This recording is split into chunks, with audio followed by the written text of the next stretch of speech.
to join.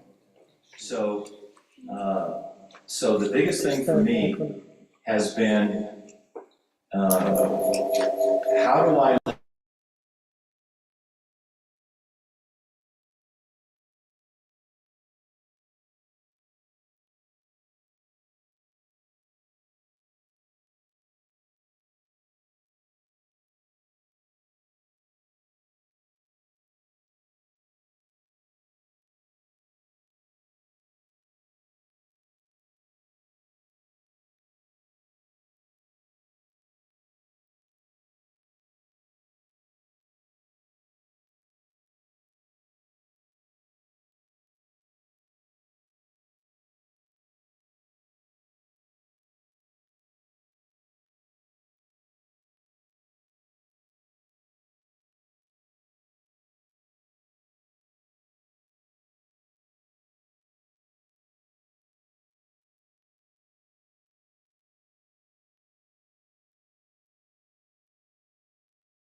what kinds of ways can we serve?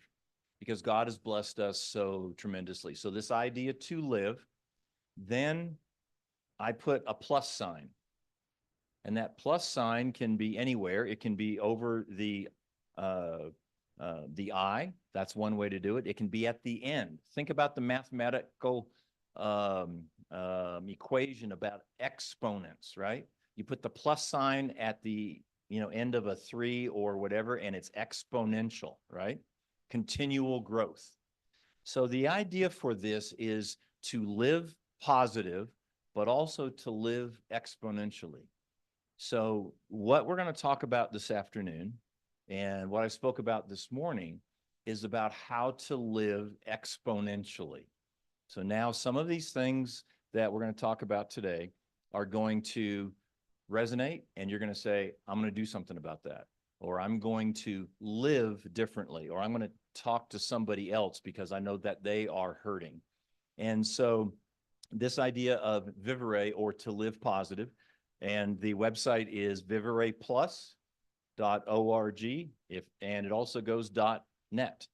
I was able to buy 2 domains, but that's where you can find more resources. This is still a work in progress. It is not easy for me as a non-technical person to do all of the things that are required for a website, but I am working on it. And so while you are there, you can sign up and put your email in there, and we can stay in contact. But the idea for this, how do we live positive when our world collapses all around us? So I am not schooled in anything that I'm going to be talking about. I haven't read books, and I'm just regurgitating information. I'm just an average guy. I was a cabinet guru during my career, building, selling, installing cabinetry. And so all of my experience has been in the trades. But because of this event which happened to me where my wife died, I wanted to take this idea, and wherever God opened up the door, I would go. So my friend, Pastor Hosias, said, hey, would you come up here to Banner Elk? And I said, absolutely. Why not? Love to meet all of you. And now we get to have a wonderful meal, and I'm just thrilled. So several things here. What kind of losses are there? In my case, when my wife died, I lost her presence, right? I lost her affirmation. I lost her love. I lost financial stability. I lost motivation. The biggest struggle for me is losing a sense of caring about continuing on with life. We don't think about these things prior to. We just think about the loss of a physical person. But those are just some of the things. I lost my dreams of the future. I wasn't even sure whether I was alive. I lost my ability to laugh. It took me probably close to a year before I actually laughed again. And I'm a practical joker. I love to mess with the English language, turn it upside down. I love to laugh at myself, but I lost some of these things. I lost what my identity was. It used to be us. Us no longer exists. It ended on the day she died. So now I have to start to develop me. I wasn't me for almost 40 years. It was always we. So from 1984, I was a me. Then in 85 and 86, when we were married, then it became we and us. And it was us all the way up until 2022. Now I'm back to me. And I don't know who me is, because the me of 40 years ago is not the same guy. I've changed so dramatically. So this is what I was experiencing. In the middle of this trauma, I am in what I called a foreign country. I was in Arizona. I knew nobody. I had no friends, no family. Yvonne's sister came out to the hospital, but she had already flown back home when she died. Okay. So what do? How does Rod enter into this new reality that he hadn't planned on? It wasn't until after my wife died that a thought or a memory was put into my head. And it was the memory of the day before she was flown in the helicopter to the hospital. Yvonne had no longer been going out for morning walks with me. That was about a week prior was the last time she had done that. She just didn't have the energy. She was having trouble breathing. And so I went out on a Sabbath morning and I went for the walk. I did my 3 miles. I came back into the fifth wheel trailer and I just started jibber jabbering.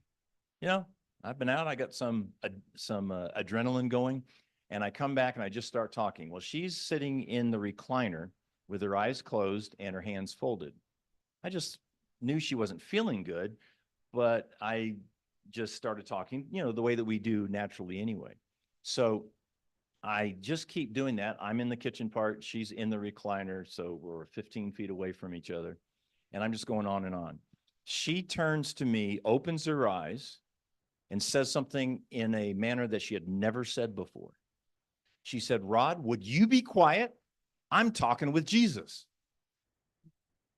Well, what are you going to say to that, right?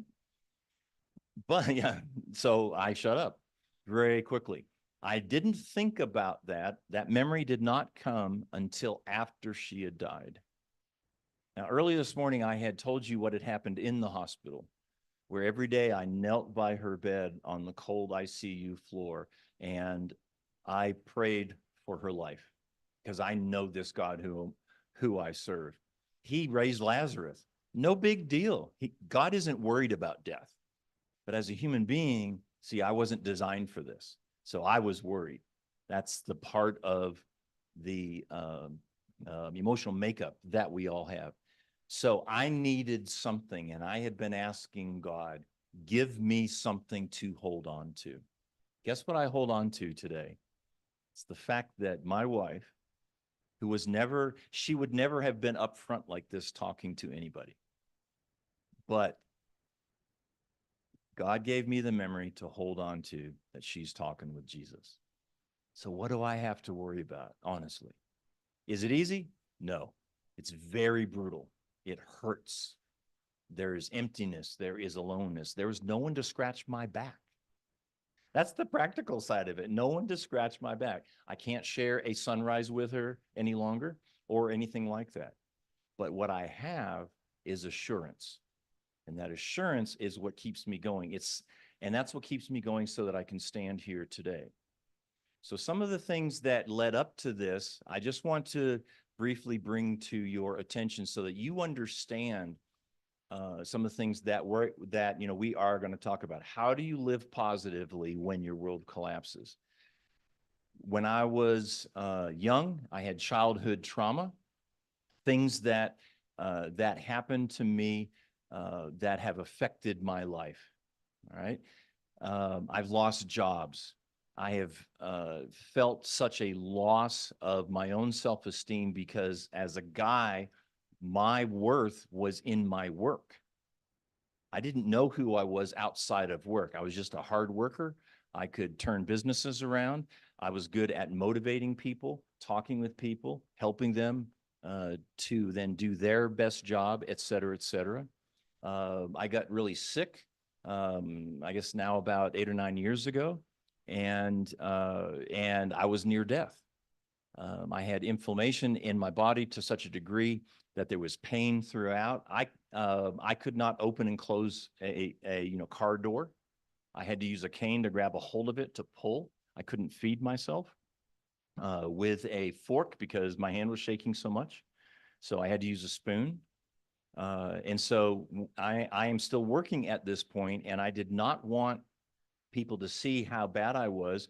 So I would always go off-site to eat my lunch. I would never bring a bagged lunch and eat it because I didn't want people to see. So I was embarrassed because I was more concerned with what other people thought of me because I was not that strong in my own mind. Okay. And so then during all of the testing for when I was so sick back in 2018, they find out that I have cancer. And it is a slow growth cancer. It's prostate cancer, but it's still real. So now I have to face mortality, my own. What does this mean? What am I going to do about it? What's going to happen to Rod, my vision, my dreams, all of these things? Then come to 2021, 22, when my wife dies. So think about where my mind is at that moment. All of these other negative things are happening to me. I'm just like everybody else. I'm not special. I've gone through parents dying, job loss, all of the various traumas that come to our lives. Now I come to the most critical part where my wife is sick, she's dying. Now, what do I do? So this idea of to live positive was so important to me because it gave me something to hold on to. And so when trauma comes into our lives, having a base, what is the focus of what we will do? My mind turned to this idea of, wait a minute, was I really ever alone? No, I wasn't, because Jesus stood right beside me the whole time. And apparently he was not that concerned about Yvonne dying. Doesn't mean that it didn't break his heart too, but he knew what the future holds. And the future holds that we have been given the promise that we're going to see those we love again if they give their lives over to God. And so that memory of being able to have now, which is, would you be quiet, Rod? I'm talking with Jesus. I hold on to that. That's what keeps me going. So what I'm going to do is hand out. Mark, would you help me on this side? Thank you, my friend. We're going to do some Q&As and some things like that. I'm going to take one of these. Thank you.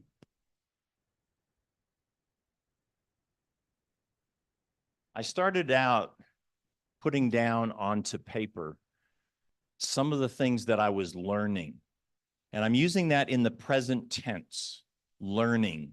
This is not a destination that I'm on a trip and I'm going to get to somewhere with all of these thoughts and ideas. What it is, however, are things that have just been coming to my mind.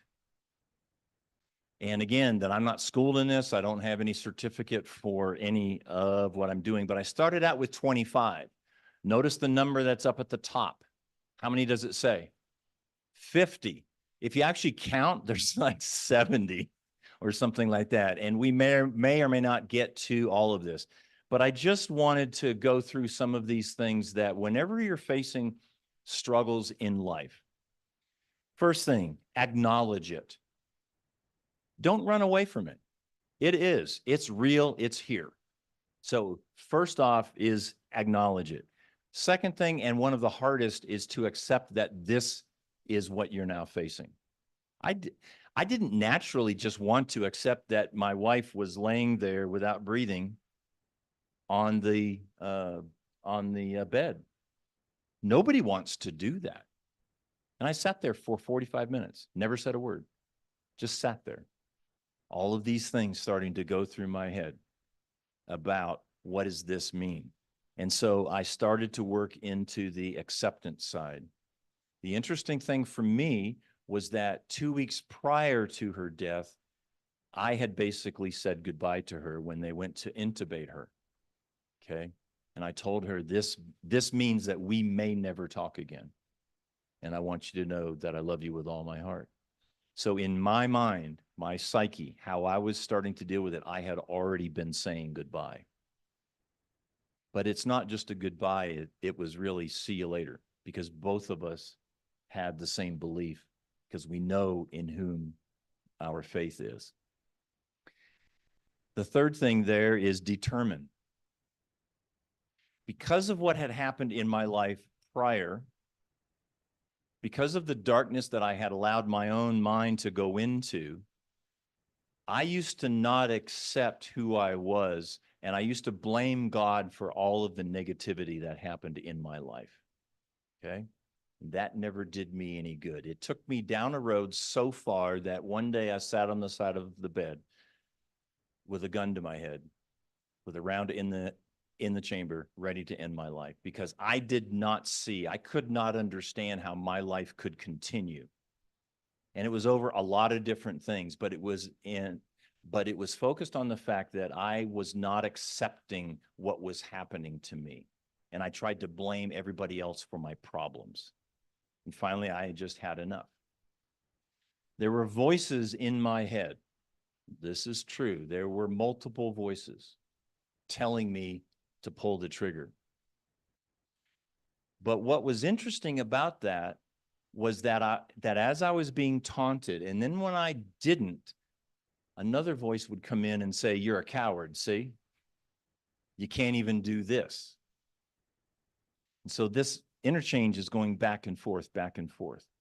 And finally, there was another voice, sweetest voice I've ever heard in my entire life, said to me, "Okay, Rod, are you ready?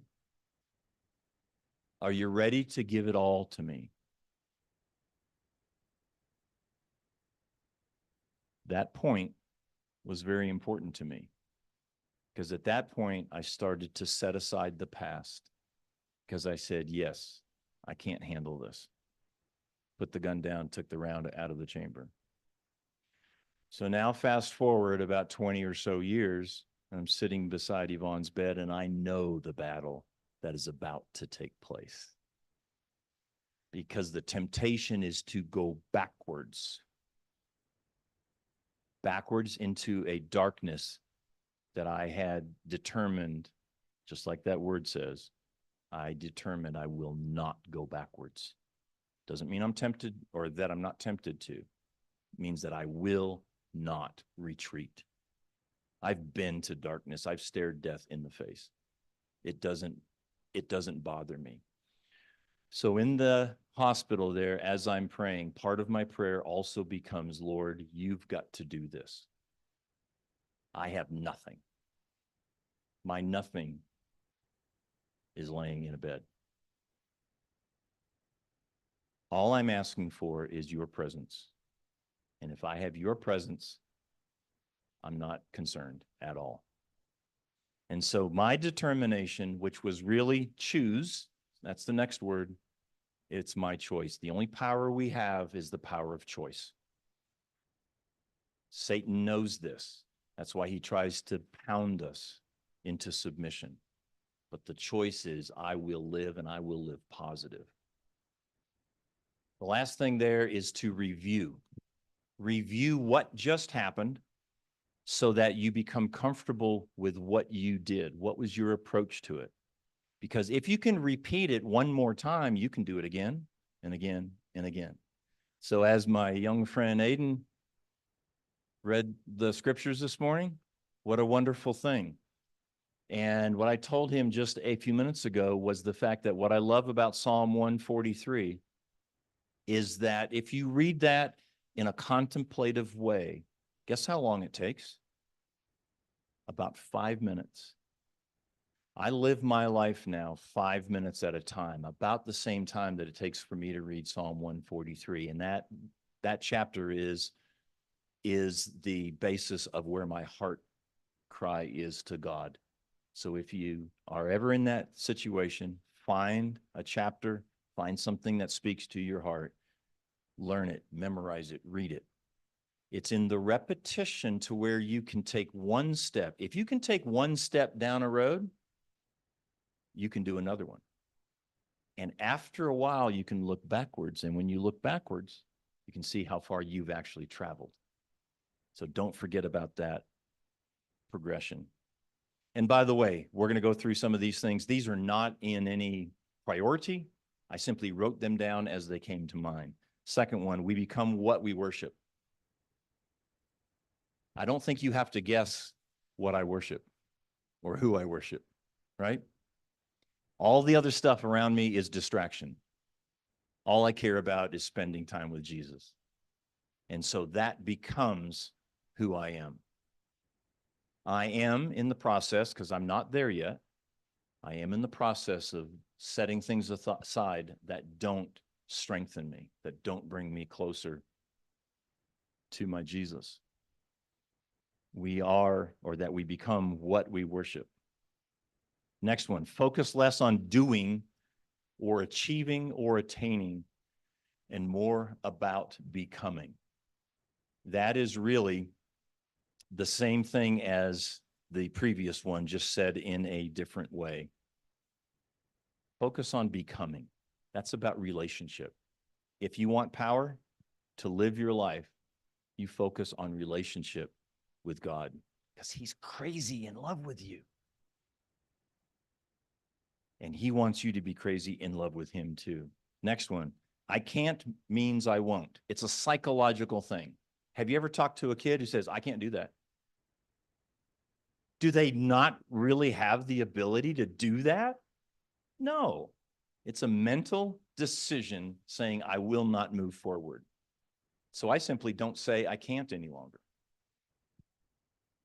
Charles Wesley, here's a quote from him. God can do more with one man who has committed himself 100% to God than he can do with a whole army of men who have only committed themselves 99% to God.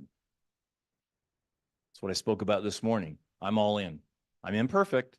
I don't do everything right, but I'm all in. God goes, hey, come on. We're going to travel together. Test your limits. One of the challenges about being a widower is that the safety and the comfort of what I used to have no longer exists.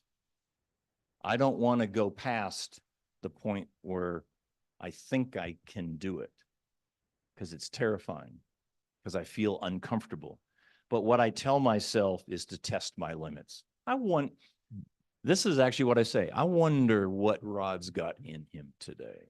Does he have what it takes to travel hours up here to the high country and meet friends who I've never met before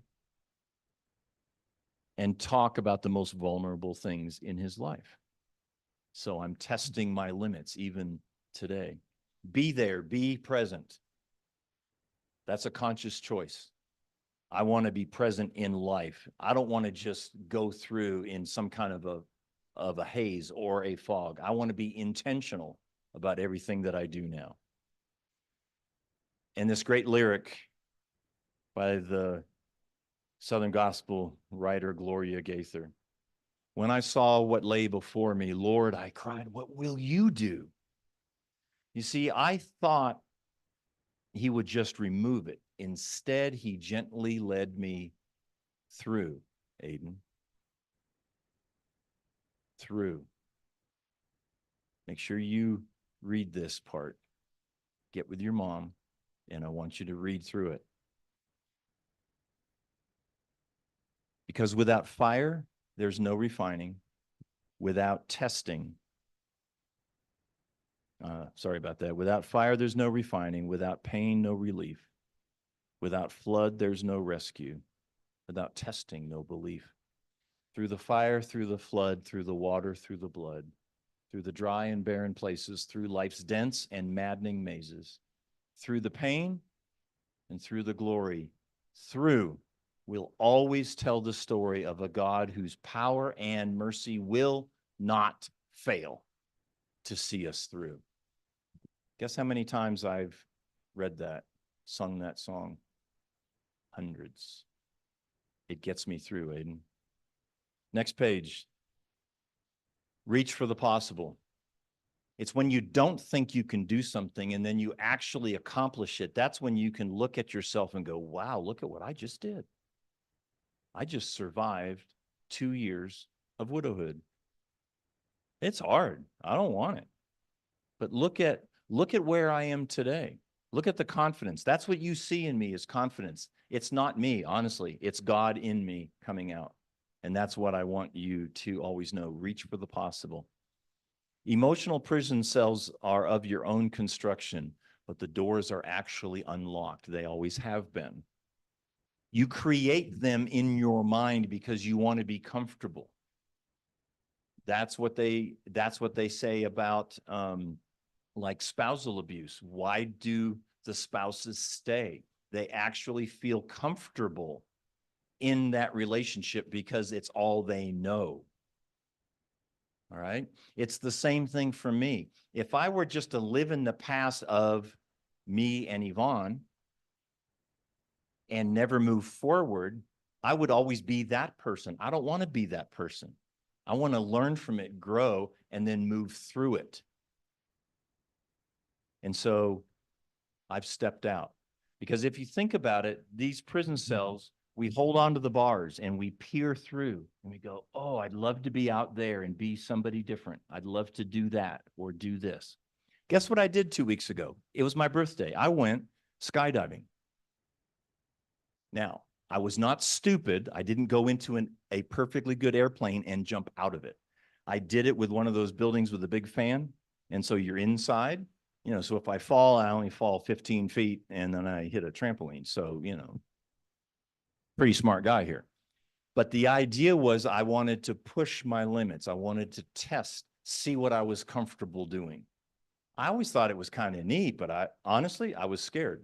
I was scared to be in a tunnel and float up 10 or 15 feet. All right. It sounds funny. We kind of laugh about it, but that's the honest truth. And I said, no, I'm going to do this. And I justified it by saying it's my birthday. So why not? Next one, most people fail from self-imposed limitations. That's exactly what I just talked about with skydiving. Don't limit yourself.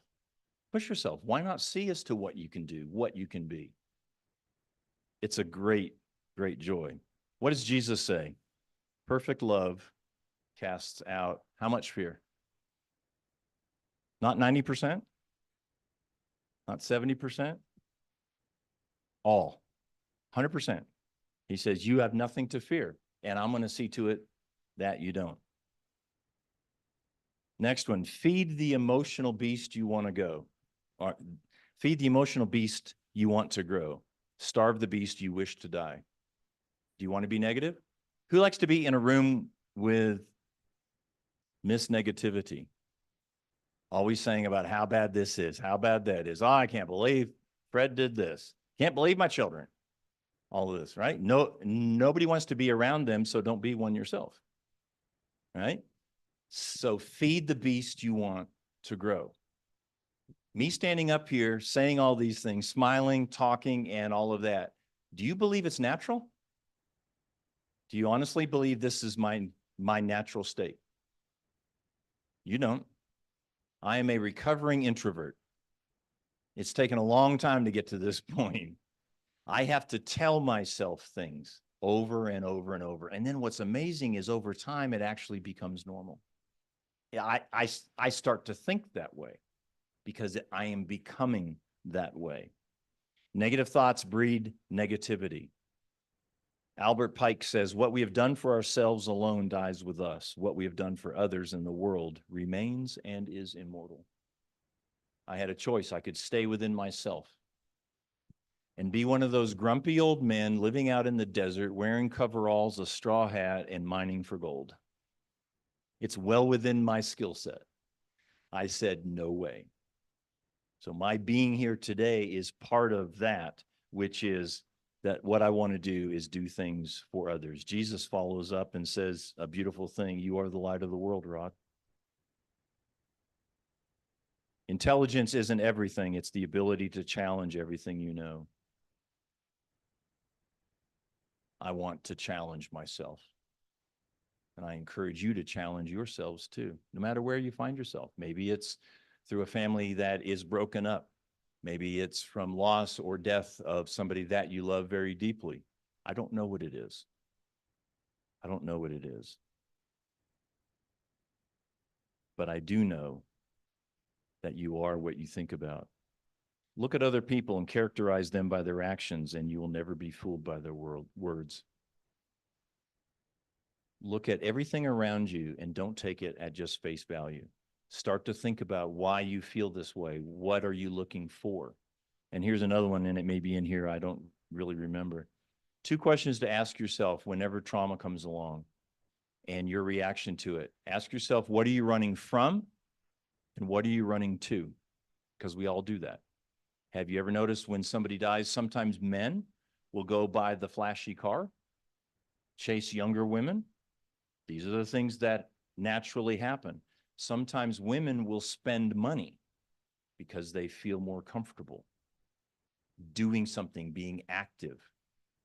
I face that myself. I have not made any bad financial decisions. I've made some that I now look back and go, well, you know, what was the reasoning behind that?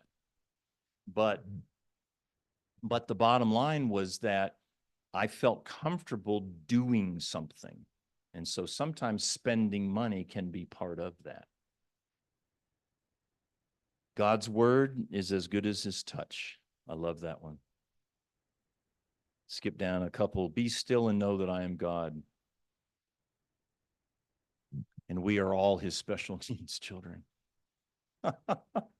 I'm nobody special. I'm only one of a couple of billion men who have gone through the loss of the love of their life. So I don't look at myself as being special. I'm just one of many. So I don't have to get any kind of a either swelled head or start to feel sorry for myself. Hope exists. Never tell yourself that it doesn't. There is always a reason to be alive. And be the reason someone else believes in the goodness of people. This one's very important. The tendency of a widower, speaking just from my own perspective, is to withdraw from the society of people because I don't want to be around you guys. I don't want to talk about my hurt, my pain, my loss, the emptiness, the aloneness, all of that. It sometimes is hard. But when I do talk about it and I get to share what I'm going through, guess what it does to me? What do you think? Gets rid of it, makes me smile. I'm actually happy. Not happy with the circumstance, but I find a deep layer of joy in just being able to talk about it with everybody else. I like the next one. What could you accomplish if you weren't afraid?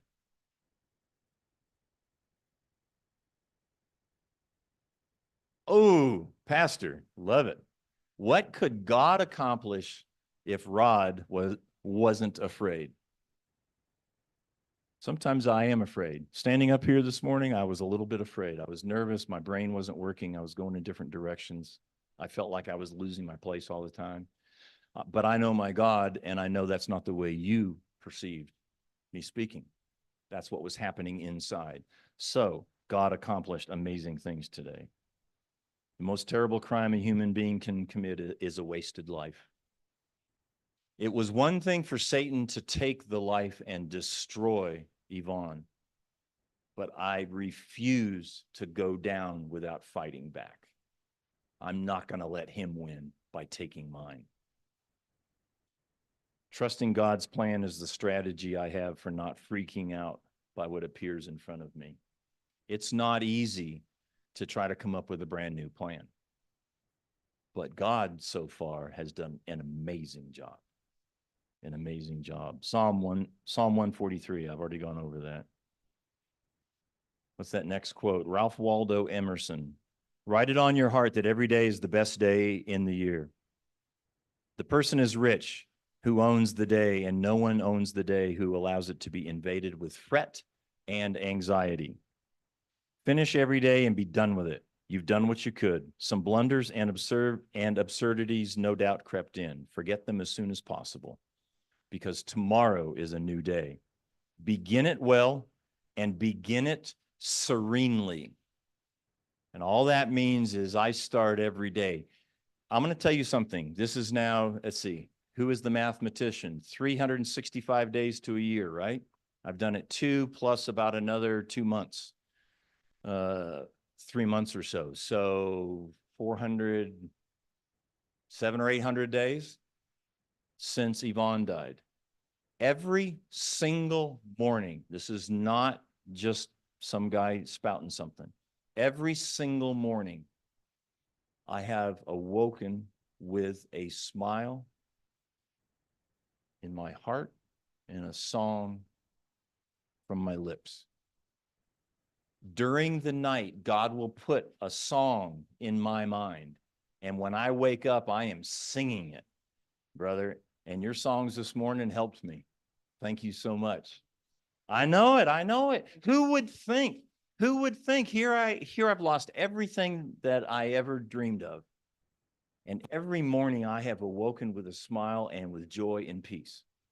Doesn't mean that I don't have some, struggles and some battles during the day, because I do. I'm normal.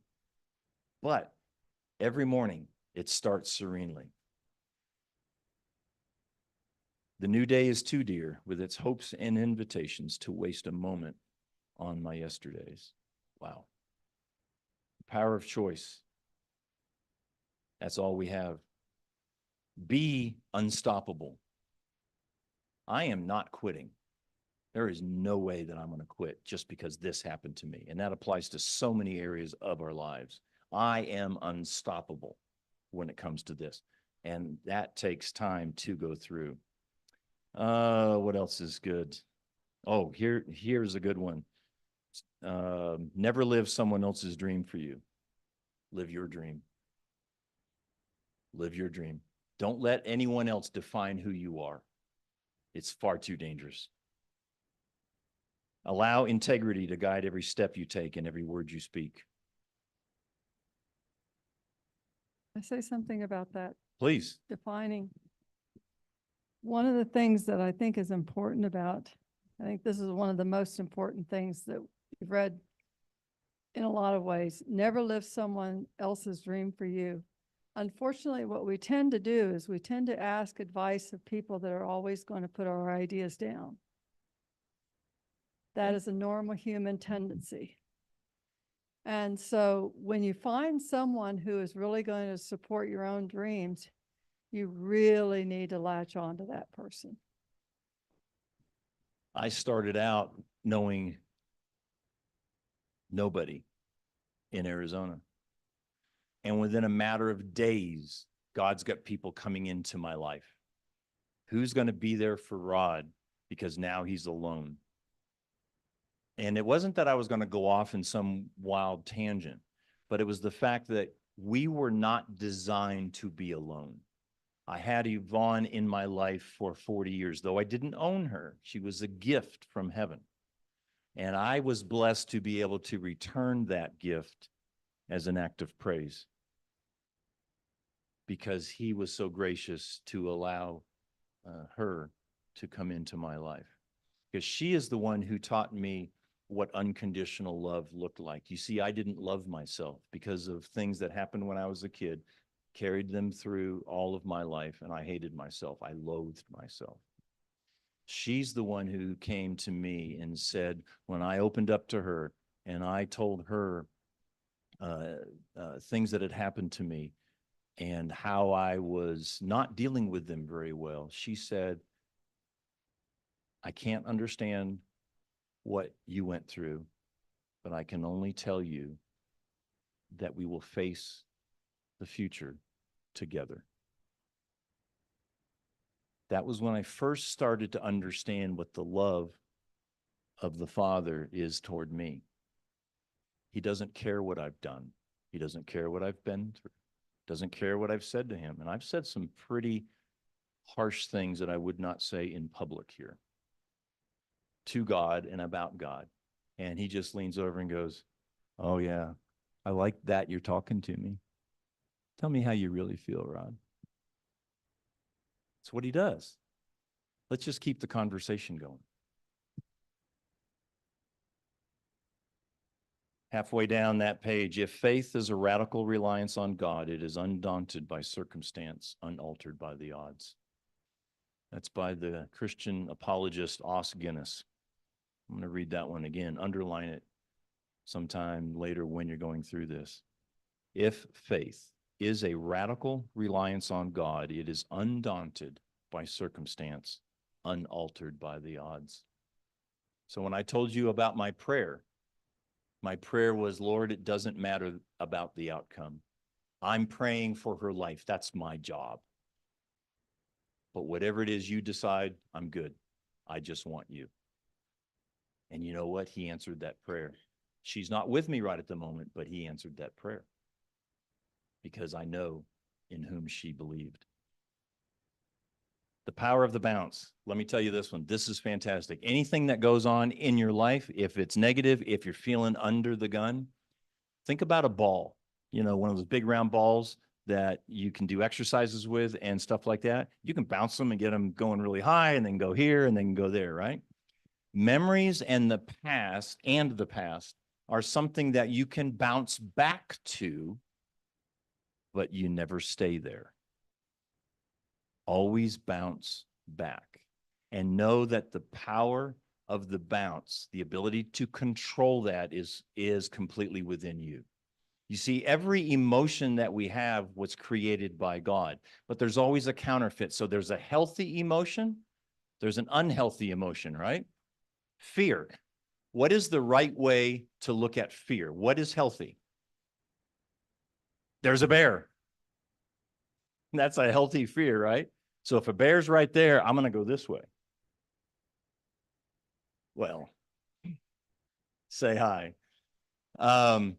So that is a healthy way to approach fear. Unhealthy is when you allow the fear to control your actions and your behaviors. So if you think about that, always, what am I feeling? I had something happen this week, and for the last now like 2 or 3 days, I've been going, why did I respond that way? I still don't have an answer. It was interesting because I was almost able to step back from myself, and I'm going, that's odd, Rod. Why did you do that? And one day I'll figure it out. But healthy versus unhealthy, what you can control versus what you cannot control. I could not control Yvonne's death. I can control how I respond to it. And I have decided to respond to it positively, in faith, and having the courage and the boldness to hold on to that which I don't see. And I don't have all the answers yet. But one day I'm going to sit down underneath the tree of life. There's a long drooping branch under the tree of life. The river of life runs right beside. There's beautiful green grass. And I'm going to be sitting there with a bunch of y'all. And we're going to be talking. And Jesus is going to come walking by. And he's going to stop and he's going to go, hey, Rod, I'll bet you're wondering what happened back there in Arizona. I'm going to go, yeah. He goes, you want to talk about it? I said, sure, come sit down. That's when I'm going to get my answers. Until then, Paul wrote to a young teenager named Timothy, and he said, I know in whom I have believed and am persuaded that he, Christ, is able to keep what I've committed to him until that day. I've committed what I call now the 1,001 things. There's 1,001 things that I've committed to God and say, I don't have to know. I'm not even going to worry about it. When it's time and when I'm ready, you'll sit down and we're going to talk about it. Until then, it's not my worry. It's not my problem. Don't merely exist, choose to thrive. And the reason that the next line is there is because that's what immediately came to my mind. John 6, those who feed on me will live. Jesus' promise. If you feed on him, you are going to live. I choose to live, so guess what I do? I feed on him. Failure is not an option. My gratitude for God's gifts is greater than the loss I am experiencing. Reject pessimism. Choice determines destiny. Choose well. Choices is all you have. Don't confuse your path with your destination. Just because it's stormy doesn't mean you are not destined for sunshine. That one's gotten me through a tough day or two. And from that great philosopher, Dr. Seuss, sometimes you will never know the value of a moment until it becomes a memory. That's why memory is important. I also use the power of the bounce, and I don't go back and stay in some of these very long because it's very easy for me to dwell on what was when I really need to be focusing on what is.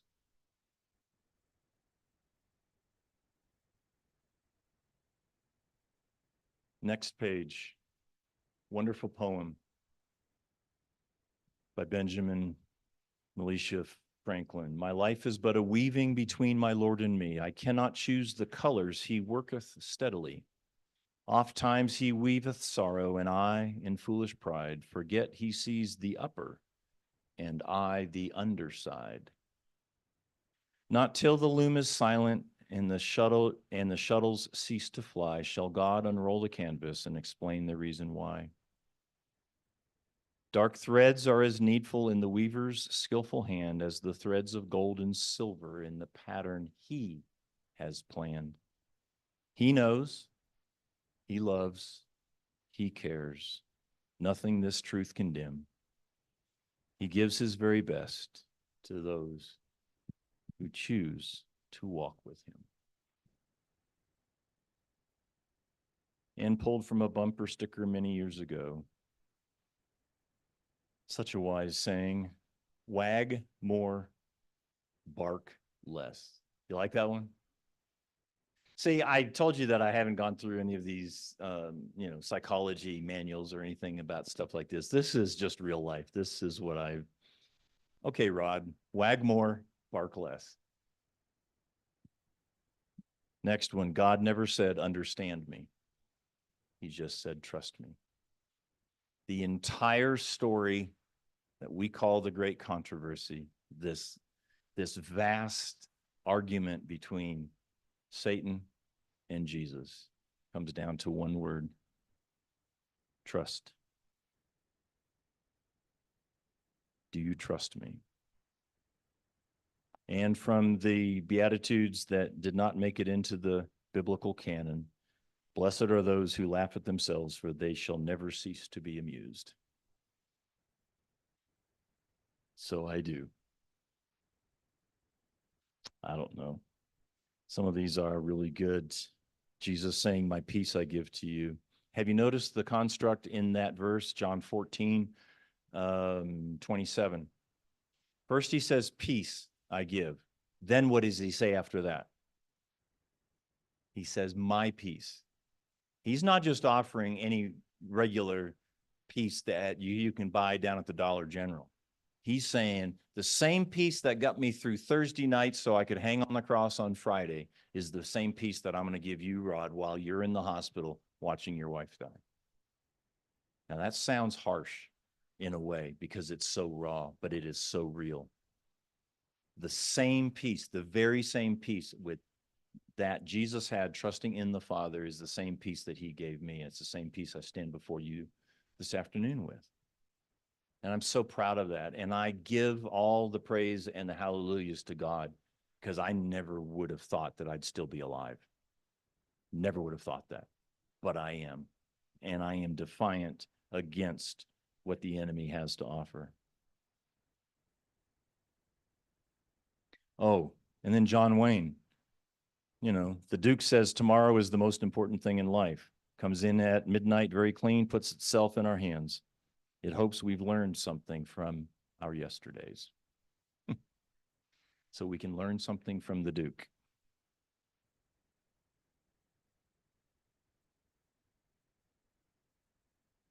Behind every strong person is a story that gave them no choice.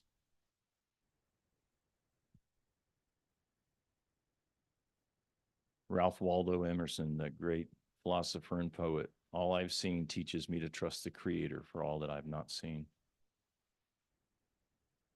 And the last one on the last page, page 5, was something that my grandfather gave me when I was a little boy.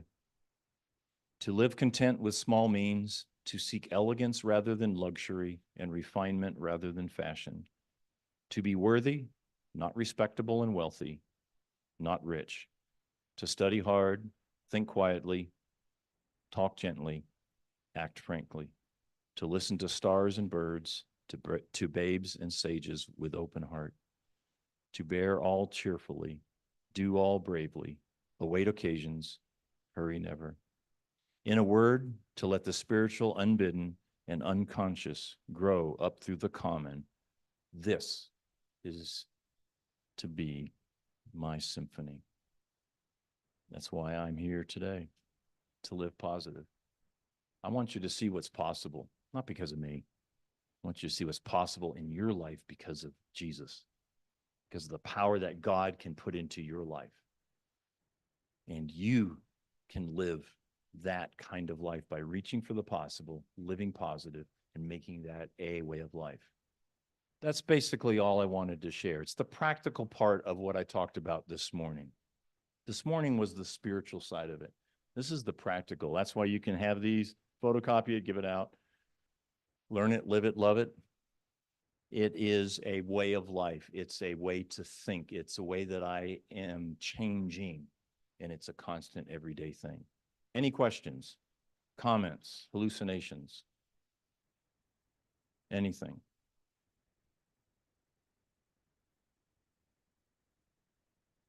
Yes.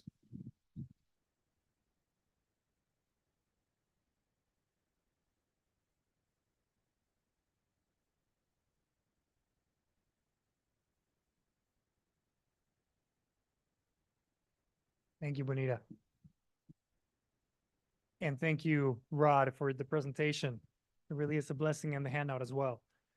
I was curious, you mentioned that, there are times that you remember, right? Naturally. Yes.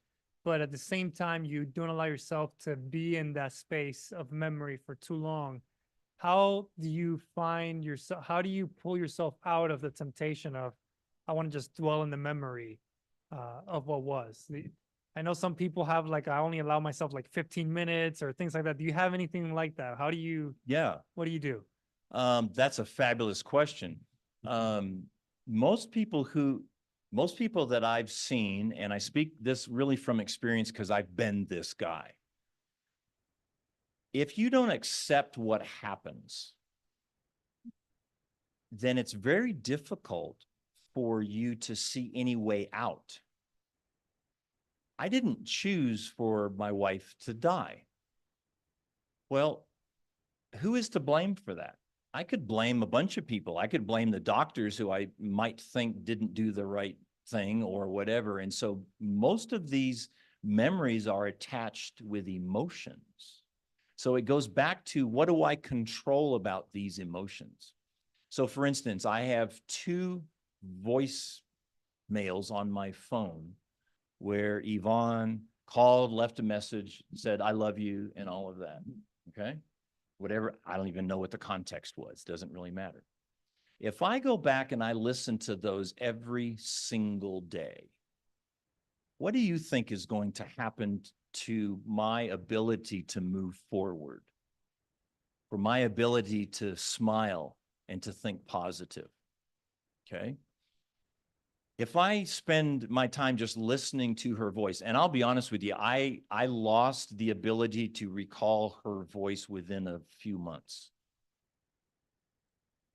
It's not a very fun thing to realize that because you're so used to it. I heard her voice every day for 37 years. I can't recall her voice now. I can go back and listen to it artificially. But where do you think the danger is?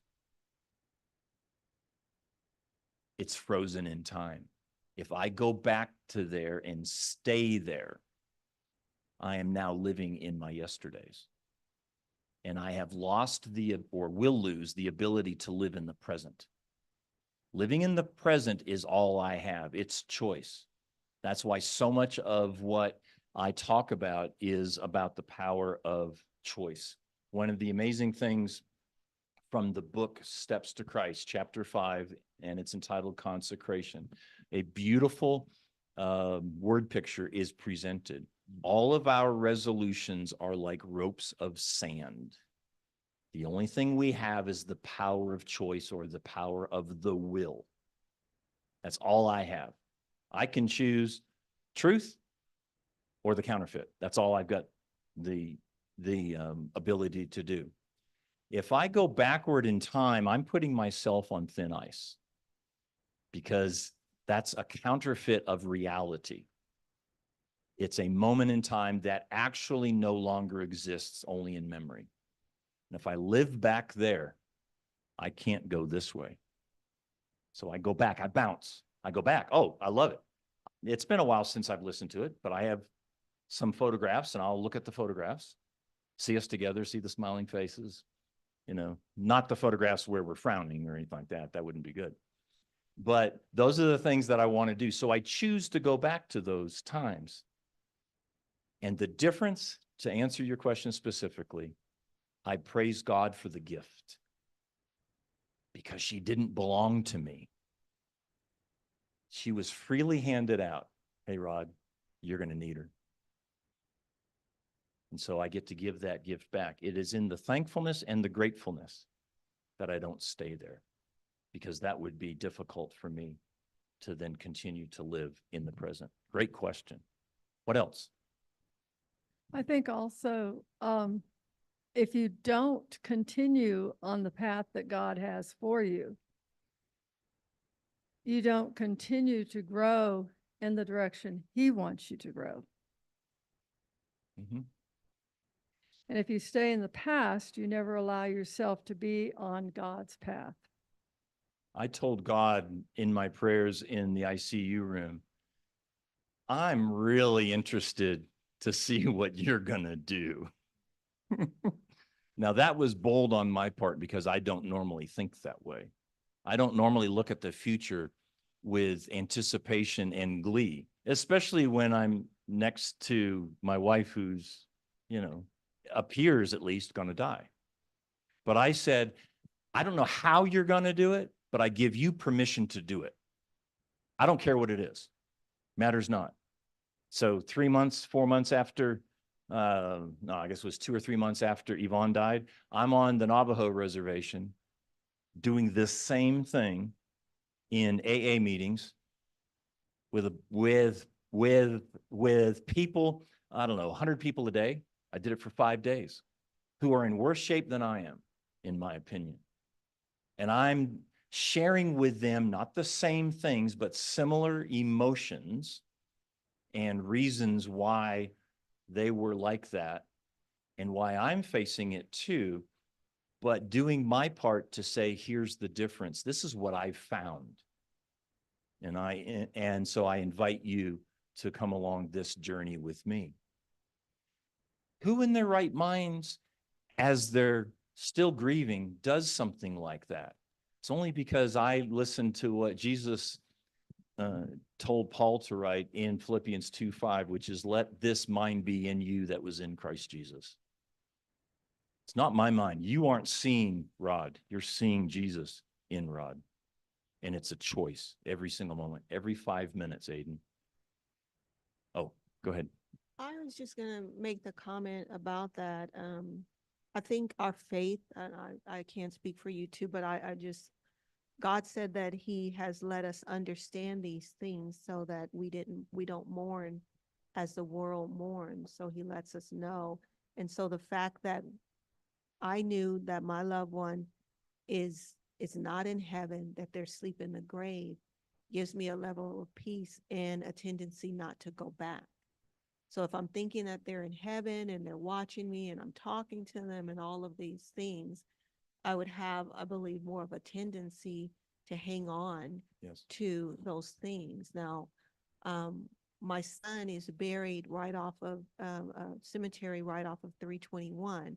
So I pass it several times a week where he's buried there.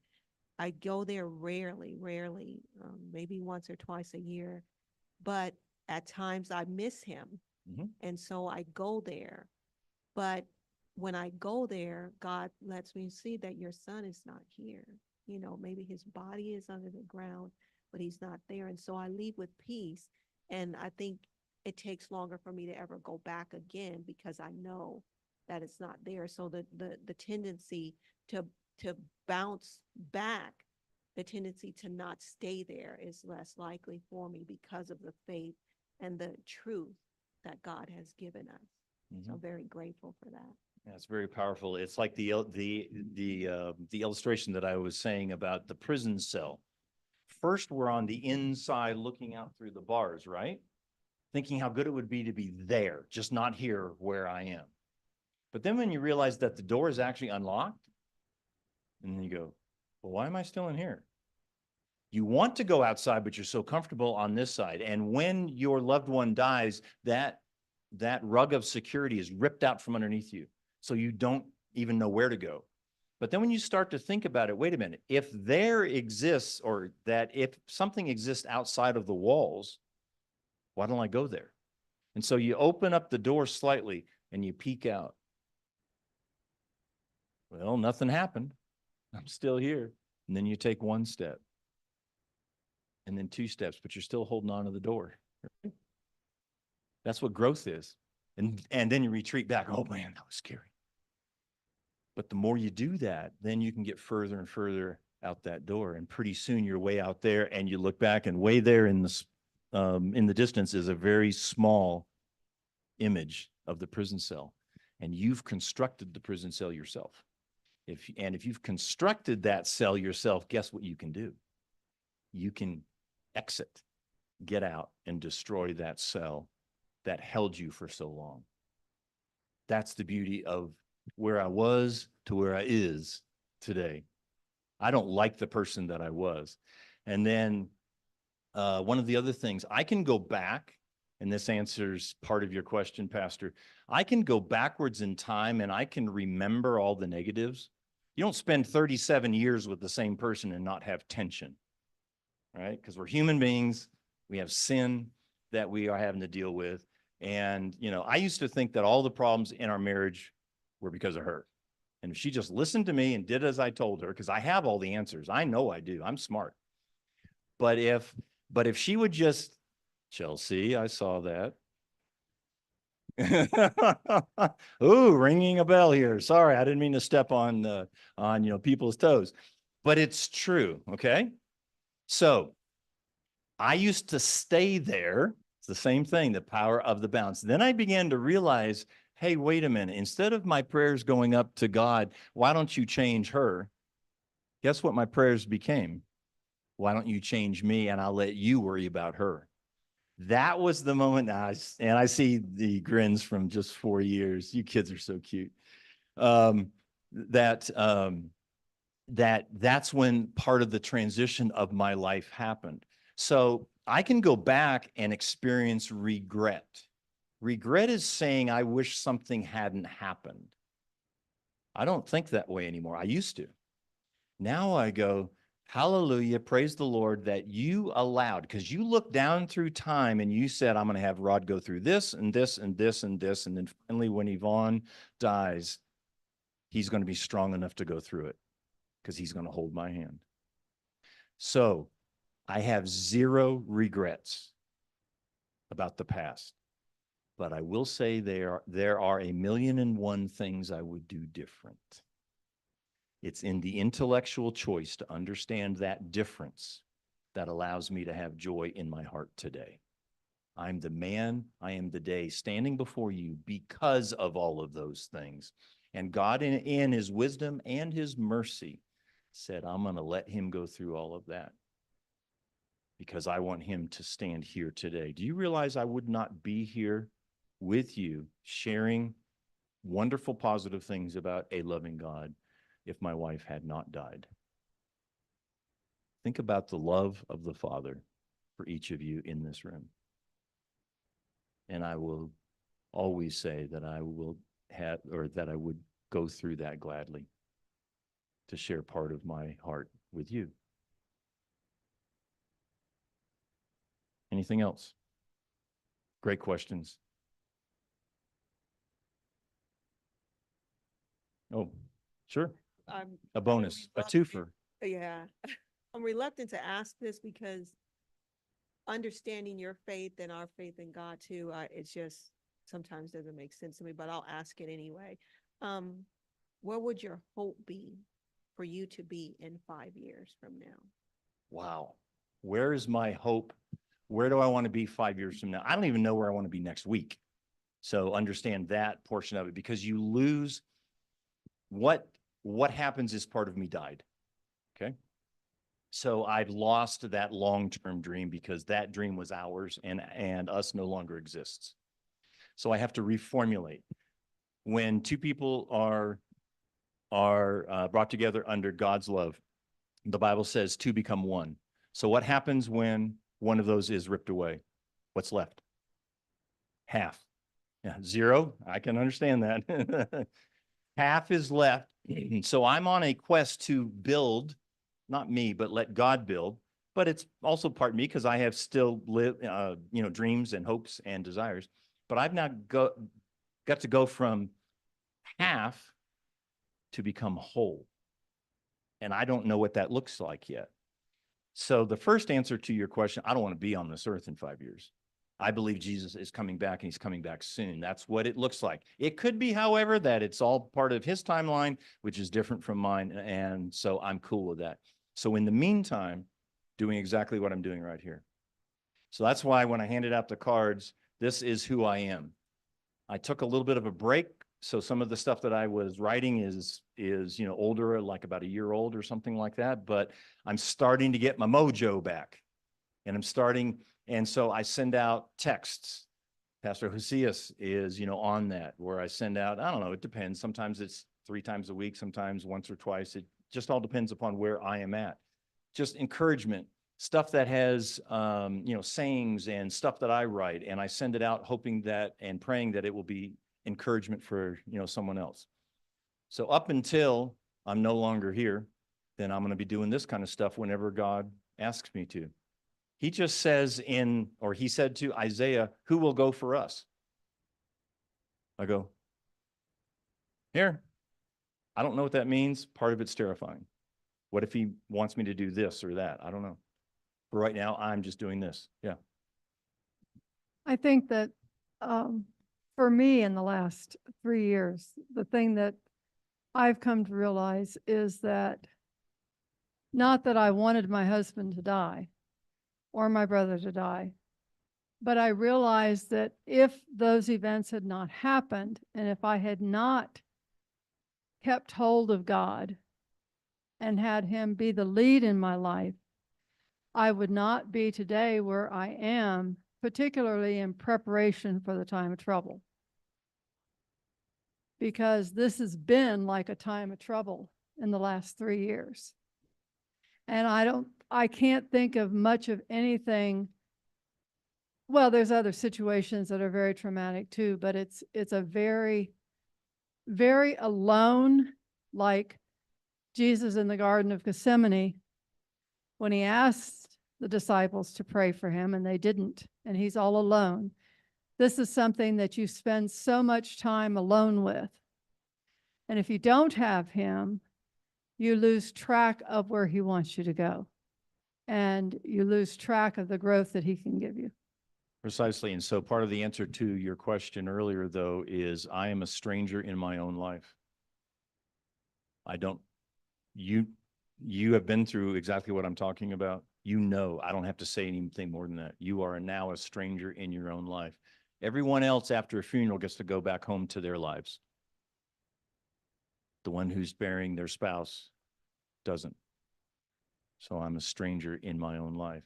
But what's fascinating about what God can do is he can give you a new life. We talk about being reborn, right? Because you know, Nico came to Jesus and says, what's this about being born again? And Jesus talks to him about it. We can be reborn. I can be reborn. I'm not the same guy that I used to be. So I can do this. Why not? What else do I have to do with my life? So why not come here today and love on you? And so one of the things that I'm doing, and I will let you help with this. This is something that I hand out. And it starts conversations. And I'm going to give you several. You can hand them out to other people. Take what you want. It's a business card, two-sided. Front side says, you matter. What's the number one need that a human being has in this life? To be loved, to be valued, right? To feel like they matter. The reason some of you are here is because you've lost loved ones. The connection between human hearts is so important. So think about this. What I just handed out to you has no social media addresses on it, does it? What's the first thing you see on the front? Well, how do you know it's the front? I'm just kidding. Just kidding. That was the test. On the front, it says you matter. What does it say on the back? You are loved. You are worthy. You are beautiful. Right? What do you think happens when I hand those things out? People don't know what to do because they don't experience that in their lives. That's an idea. Take that. I actually stole that from my great friend, Pastor Mark, out in Arizona. All right. He actually has it on two business cards, but he's employed by the church, so he has more money to deal with than I do. So I put both of those onto one card because it's cheaper. So anyway, you hand those out. People don't know what to do, but they love what it says. And then sometimes I get to strike up conversations with people. Why did you do that? Why did you give that to me? What does the card say? It says, you matter. Well, you matter to me. The natural tendency of the human mind is then to turn the card, is it not? There's the affirmation. Then what do you do again? You turn the card. So you can take that. You can go make up your own business cards. Go down to Staples. You can get 1,000 of them for $85. How quickly would you spend $85 doing something else? Okay. You can brighten someone's life. You can brighten 1,000 people's life for $85. So what am I going to be doing 5 years from now? If I'm still around, handing out cards, telling people that they are loved, they're valued, and that they matter. What else is there in life? That, my friends, is the gospel of Jesus Christ. It's less about theology, and it's more about becoming like him. He did that just in a different way, didn't he? He touched people. The human touch is so important. I'm a hugger, so I love to do that. It's like come up, put hand on the shoulder of my brother here, and just what a wonderful thing. Never met him before, but I love him dearly.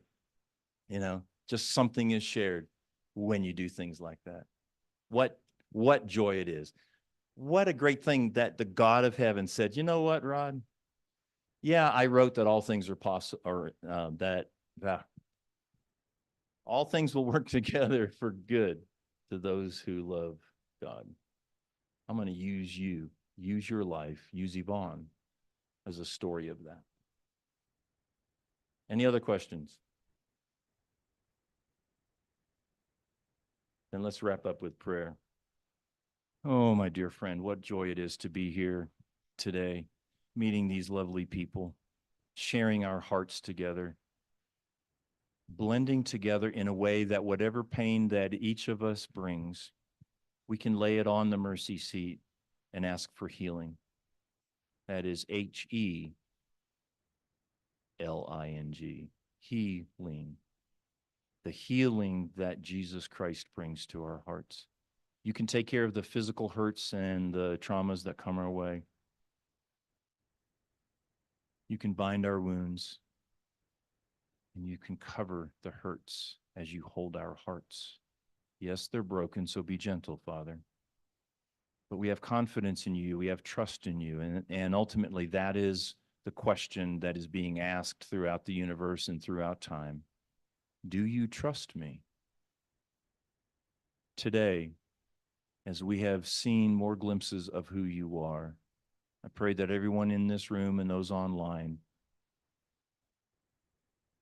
will say to you, Lord, I trust you. As long as I have you, nothing else matters. Thank you for giving that to me, and then for allowing me to use and to steal that line and say, I want to give it away. To give away the trust, to give away the faith, to give away the gift that you so lovingly gave me in my wife Yvonne, and also in the transformation of a heart that was hard, that was bruised and broken. But you are making me into something that reflects who you are. What joy, what a privilege. Thank you, Jesus. Amen.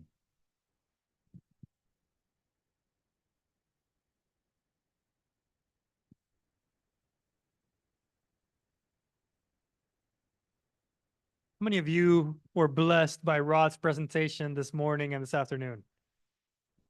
Rod, thank you so much. Thank you for taking your time, as you said, to drive a few hours to Banner Elk, beautiful Banner Elk, but to share part of your story.